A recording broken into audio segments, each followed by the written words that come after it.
The next group will be presenting on the Academic Performance Index. Thank you.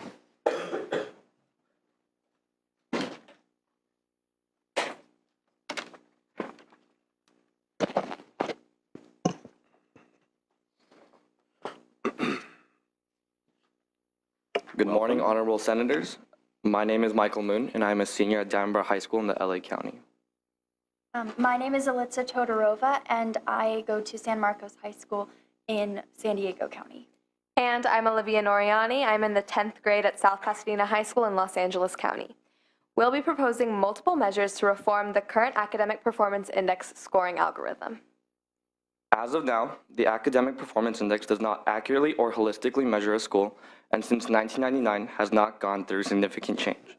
It is now thankfully undergoing a revamp, and the current scoring system for the Academic Performance Index goes along a grading rubric of 60% standardized test scores and 40% graduation and dropout rates.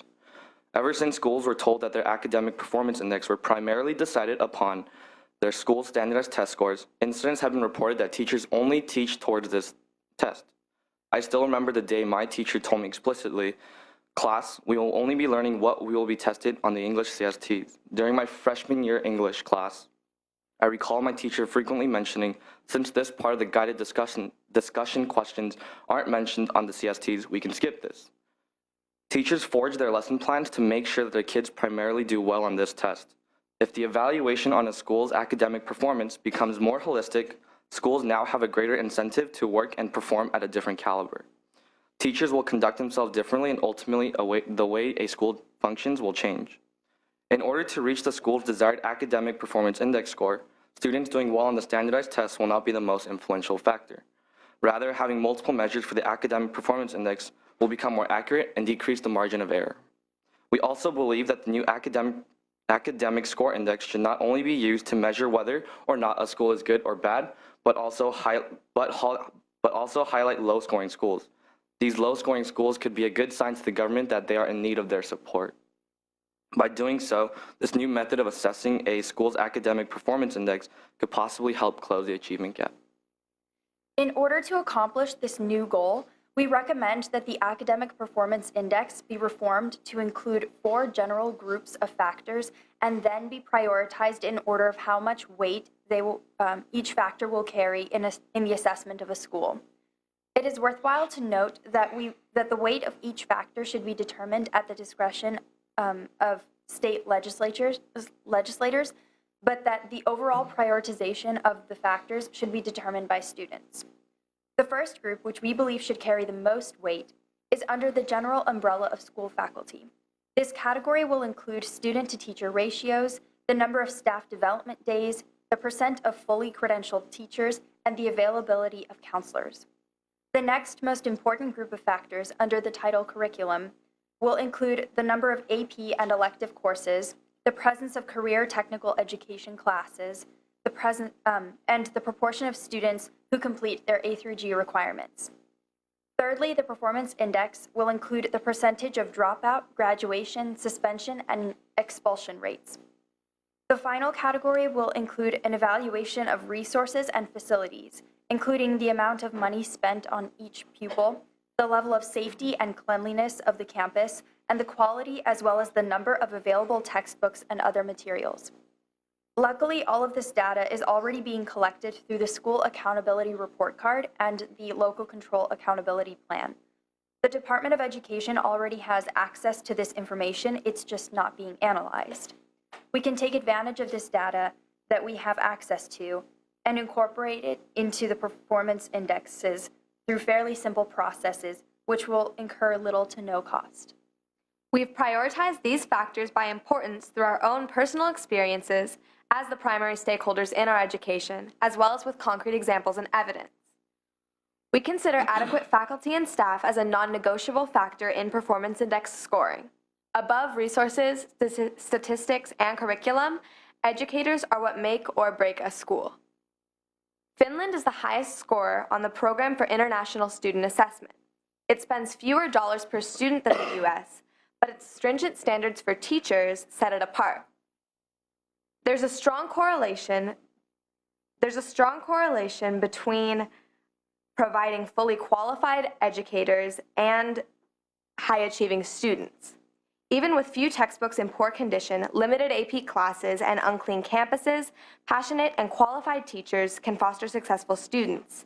This does not go both ways. Although, for example, career technical education classes are valuable, they're ineffective with underqualified teachers. This is not to say that other factors are unimportant.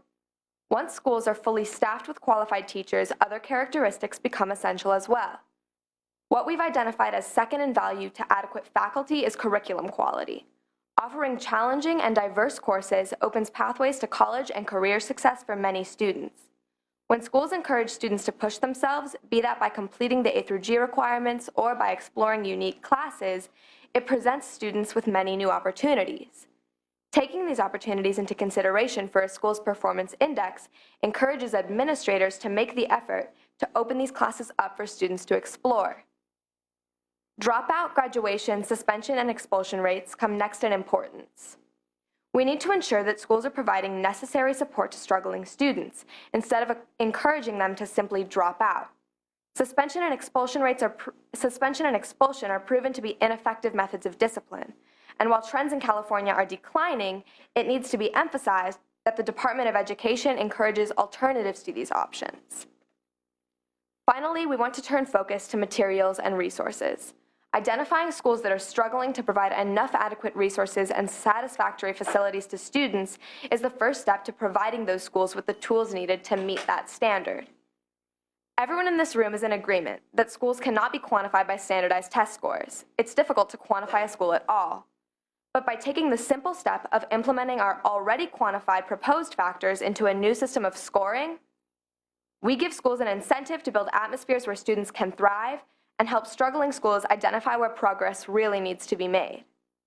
By taking advantage of existing data from school accountability report cards and local control accountability plans, we can shift the focus of the current education system from test performance to deeper learning, healthy environments, and, above all, fostering success. California can lead the nation in a movement away from the reduction of schools to one oversimplified number. Thank you. We'd now like to open the floor to questions. Thank you very much for the presentation. Dr. Pan, any questions, comments? Well, thank you for your presentation. I certainly agree with you that we need to look at a more multifactorial approach to measuring school quality or the API. I mean, as someone who's done a lot of work in quality improvement in the healthcare system, you know, you have to look, there are multiple factors. We have multifactorial issues that affect quality. You have to look at the various factors. So I think that certainly that's a good approach. We also need to understand the limitations of any form of standardized testing. They generally tend to be more focused on knowledge acquisition, which is certainly a very important skill, but it's only one of many skills that you should be acquiring during your education.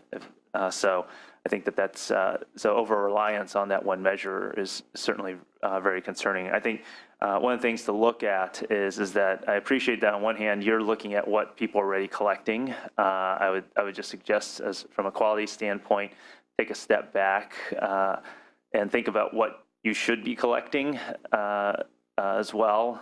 So sometimes there are things that people aren't currently collecting that may be important markers of quality. So it's always easy to take numbers that are already being collected because there's no additional expense. You're already collecting it, right? So people already put resources into it. But sometimes it's good to step back and say, well, what are things we're not looking at that we should be looking at? And there's always, of course, the challenge of the more intangibles. There's a tendency when we do quality measures is that let's go focus on the stuff that's easy to add, to count. Things that are easy to count, but one needs to recognize there are things. So there are things that are important and less important, right, in terms of what you want to come out, and then there are things that are easy to measure and harder to measure. And so there's a tendency to look at things that are easier to measure because the amount of resources and so forth are less, or that they're easier to explain. But there are some things that are important that are hard to measure, and we want to be sure that we don't miss some of those aspects as well. For example, let's just take the reason we do test scores. They're relatively easy to measure. They give you a nice number, right? So it's easy to say, this is 1, this is 2, this is number 3 school. But then people don't talk about the limitations. And like, for example, we talked earlier about critical thinking. That's a little harder to measure. You know, it's not so easy to measure on a standardized test. Or things like ethics and citizenship. I mean, those get even harder to measure. And so how do we incorporate that into our quality system? And certainly, you know, we need to understand that people, you don't live in their school, right? You go home. And people go home to an environment. Some people go home to a supportive environment. Other students go home to much more challenging environments. And how does that interact? So that we can identify those factors, because certainly our role is in government is certainly we want, you know, how do we support our schools? And sometimes that means actually working on things that aren't necessarily directly education apparent, but actually will help out when they when the student shows up at school. So I appreciate the work that you're doing on this, and I hope that you continue to advocate around this. Thank you. Thank you, Senator Pan. Go Brahmas, huh? You got two sons that graduated from Diamond Bar High School. Just saying, you know, hey, there's only 2 of us up here. We get to shout out to the local guys. No disrespect to the rest of you. I know you all come from great schools. Your presentation strikes at the heart of what we deal with up here and we wrestle with. You know, how do you hold an educational system accountable to yield results for the amount of investment we put in? We spend over half of our general fund budget on education. When you factor in higher education, K-12, everything, it's a huge investment. And yet what we focus on mostly is not output, but how much we're putting into it. To that point, one of your first things you talked about was staff and faculty factors should be weighed most heavily because teachers are the fulcrums of school. I would argue teachers are not the fulcrums. Fulcrum connotes that it's even, it's balanced, and that a teacher is just sitting there idly by, and other things are factoring whether it goes up or down. I would argue that maybe the school system is, you know, there's no perfect analogy, but I do believe that a teacher has the ability, maybe you have a very high need student with special learning English as a second language or, you know, special needs, whatever it is, and you have a very high-performing teacher that helps offset that and keeps that fulcrum in balance, or the teeter-totter, if you want to use that analogy, with the fulcrum in balance. And so there's different things that affect that, but even when you're talking about curriculum as one of the things that you should score, you swerve back to it's less crucial than the factor of faculty and staff, because great classes without qualified teachers are useless. That is spot on. In our system, and this is me editorializing a little bit, our system treats teachers as interchangeable widgets. You know they're not. Every teacher knows they're not. Every superintendent or principal knows they're not. And yet our system of education treats them as interchangeable widgets. And it's been estimated by one study that if we took, and I believe it's the lowest 10%, it may be 5%, but we'll say 10%, lowest 10% performing teachers, replace them with average teachers, we would have an educational system in the United States on the order of Finland that you quoted. It's the international, you know, gold standard. So there's a lot of things we could do differently, having a more holistic approach to assessing our schools, and including in that the educators that are critical to the outcomes of those schools is something that we need to get to. It's just difficult for us, an institution, for a lot of reasons I won't go into, to do that, but I certainly have introduced a lot of bills that try to affect those outcomes and look more at how do we get to where we want to go instead of just treating this in a quality blind approach as we do each year. Thank you very much for your presentation. It's very thoughtful. We are working in that direction. As you know, API has been suspended. We are looking at a more holistic approach, including many of the things that you're talking about here. Thank you very much. Thank you.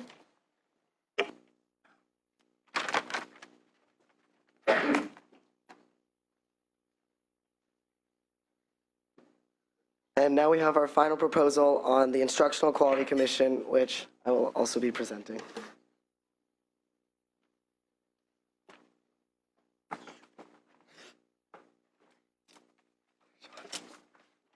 Welcome. As our numbers are thinning, so are yours. Okay, yeah. Good morning, members of the Senate Education Committee. My name is Sean Adute, and I'm currently a junior at Beverly Hills High School, and the Governmental Affairs Director for the California Association of Student Councils. Oh, and I'm Justin Ingram. I'm a senior at the Bellarmine College Preparatory in San Jose, California, and I am the Education Policy Director as well as the Director for this conference for the California Association of Student Councils. Members of the Senate Education Committee, there's a need for student perspective in the evaluation of our education. There's a need for a more accurate representation of the 6.3 million students in California. There's a need for the biggest stakeholders in our education system to address the needs of their peers. Needs that can be overlooked in a room full of adults who have been out of the classroom for some years now. That is why the Student Advisory Board on Legislation and Education recommends the addition of 2 student members to the Instructional Quality Commission, or IQC. Nearly 6 months ago, I spoke to a group of students about problems they saw on their campus, and we came to the conclusion that nearly all of the problems could be solved by increasing the student voice on campus and improving the effectiveness of communication between students and staff. At the state level, the problem is essentially the same. Through more effective communication between students and policymakers, the California education system can be vastly improved. Months ago, we began debating what would be the most effective way to increase student input among policymakers in California, and we came to the conclusion that the best way to address this issue was to add 2 student members to the Instructional Quality Commission. The Instructional Quality Commission is an advisory body to the State Board of Education on matters related to curriculum, instructional materials, and content standards, and there's a desperate need for student representation on this body. This would simply require an amendment to Education Codes 33530 and 33532 to include 2 student members on the commission who would serve 1-year terms. The State Board of Education would be in charge of determining the process to appoint these commission members. In a world where what the students are taught and how they taught is increasingly becoming a topic of debate, it is important that students are included in this debate. The best way to include students is through their representation on the Instructional Quality Commission. Students can provide a unique perspective on issues that will directly impact them. As adults, it is sometimes easy to forget how policies will actually affect students. But student representation will ensure a real awareness of how every debated issue can affect the students. The process of implementing student voice has shown its positive effects throughout the state, both locally and in the state government. The State Board of Education currently has a student board member with full voting rights, and many district boards of education have added student members with advisory votes. There is no question that student voice is valuable in education policy, and it's important that this is implemented at the level of the Instructional Quality Commission. We can't put a price on the quality of California's education, but we can put a price on ensuring that student voice has a say in it. At most, the cost of implementing this proposal would just be the fees required to transport the 2 members to and from the Instructional Quality Commission meetings. This recommendation is easy to implement and has minimal costs, but the effect this proposal would have on improving our education system would be groundbreaking, and the value of giving students a voice, priceless. This November, we brought this proposal to the State Board of Education, and in their response, they stated that this would require legislative action to become a reality. Additionally, while we presented to the State Board of Education, a representative from the Association of California School Administrators heard this proposal and really believed that this was a great way to improve the education system in California. We then began working together to turn this bill into a reality. Recently, Assemblymember Ed Chow agreed to author this bill, and it will be proposed by the end of this week. We are here to request a co-author and general support for this bill to ensure that this dream for student voice can become a reality. This will help form an education system in California that works to benefit the students and accommodate their learning styles, allowing students to better understand what they are being taught. We appreciate your time today, and we would like to now open the floor to questions. Thank you. Dr. Brand?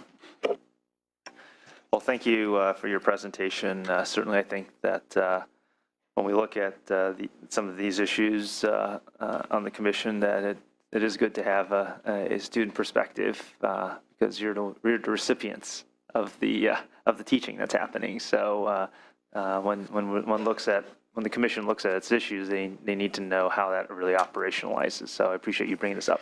Thank you.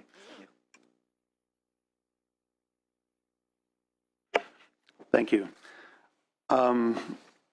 As you point out, the State Board of Education currently has a student representative on there, right? It's my understanding the Instructional Quality Commission is very technical. Have you looked at what they deal with and the criteria they put into the curriculum? Yes, the curriculum standards, instructional materials, and content standards. Yeah, and it does report to the State Board of Education, so you could make an argument that there already is a voice because they're either accepting or sending them back to retool it or whatever else. But you make an interesting point. You know, there certainly should be a lot of inclusion because at the end of the day, you guys are, you know, either benefiting or suffering because of the curriculum that is adopted. So thank you very much for your presentation. You're very clear and concise on that. And I'll take a look at it and see if it's something that I would throw my name at, as I'm sure my colleagues will as well. Thank you. So thank you. Any closing remarks you want to make? This wraps up, I believe, your presentation to us on all the different subjects. Dr. Pan, any closing remarks you'd like to make? Well, I just want to thank all of the students who are here and appreciate your advocacy. I think, as Senator Huff said, I hope that you will remain engaged throughout your lives. Our democracy depends on that. In a democracy like ours, it's really through the engagement of citizens, people in people in our state and our country being involved that makes government work. And I appreciate you taking your time. When I was a high school student, we didn't have a student member on our school board, and it wasn't here in California. I grew up on the East Coast, but we mobilized around some issues that came up because our school district was, they're trying to balance a budget, and there were some difficult times, but seemed like they made some decisions that were on the backs of the students, and so we mobilized and got people and got the school board to change their minds about some things, and that set me on a path. Certainly, I wasn't planning to run for elected office. I was planning to take care of kids, pediatrician, but recognized that was always going to be part of what I was, that being engaged was certainly part of what I need to do in my career. So I hope that all of you will continue to do that, whichever path you take in your careers, medicine, high tech, law, whatever else. And who knows, maybe some of you will. You never know you never know what might happen. Might end up actually deciding to run for elected office as well. So I just want to thank you for taking your time and hope this is just the first step in your career and your life. And I really appreciate some really great presentations, and we'll be certainly very interested in looking at these issues as we move forward. Thank you so much. Thank you, Senator. Justin, you had some closing remarks? Yes, I did. First of all, I'd like to say thank you for listening, for supporting us, and in general, supporting Student Voice. That means a lot to all of us. And I'd just like to say I'm proud to represent such a diverse group of students here who have united over a shared passion in creating a better California. We understand that when these changes are finally implemented, we will have already graduated, but we will be proud to have created a better education system for our successors. Our students are passionate, and we will take your advice, and we will continue to advocate for your support and for the support of all the legislators here. When our conference returns next year, I will have already graduated, but one of these delegates will probably step up and take my position, and hopefully by that time, these problems that we talked to today will have been somewhat alleviated so that we can move on to new problems, and we can continue to improve our great state. So thank you for listening. Thank you. And just my final closing comments. Thank you so much, all of you, the teams that put this stuff together, the presenters that came up here. It takes a lot of courage to come up here, and sometimes an intimidating environment. We try not to be that way, but sometimes we can't help ourselves. We're up a little higher, you're down a little lower. But, it's being involved is just so important, as many have said. And when you graduate next year, you're going to go on to other things. But in your life, we have a great system here where we can weigh in, our voice can be heard. And so often we're making bills with we're enacting legislation with only a little bit of input. And the more input we get, the better the product is to go out. So I do encourage you, like my colleagues, stay involved. You're getting off to a great start. Good luck with your education, with your college, and with your careers. And thank you for sharing your thoughts with us today. That concludes the meeting, and you got out of class early, so you ought to all be very happy. Thank you. Thank you all for your time.